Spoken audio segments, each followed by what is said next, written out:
কি করছিস আপু? ভাইয়া, আপু সুসাইড করতে গিয়েছিল।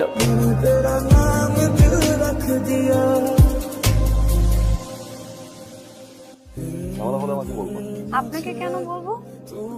আপনাকে বলে দেবো। ইস, শক্ত দেখাচ্ছে।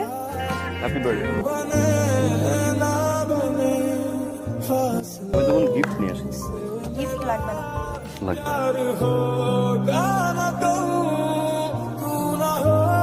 আসসালামু আলাইকুম আপু।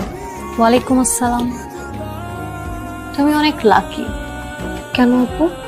কারণ রাব্বির মতো একটা ছেলে তোমাকে ভালোবাসে।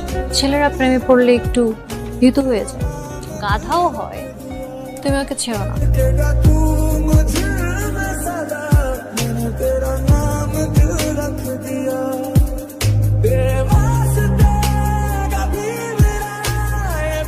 এই মিয়া, এই তুমি তো ফাটাইছো, এই জিনিস কই পাইছো? ওর মনে হয় একটা ছেলের সাথে রিলেশন, সেই ছেলের সাথে কোথাও ঘুরতে গিয়েছিল আর সেইখানে বৃষ্টির মধ্যে সেই ছেলে নাজিয়াকে কিস করেছে। নাউজুবিল্লাহ নাউজুবিল্লাহ আস্তাগফিরুল্লাহ, ছি ছি ছি। কষ্ট সাগাল চুম্মায়া মজা। এই মালটা তোকে লাগান না?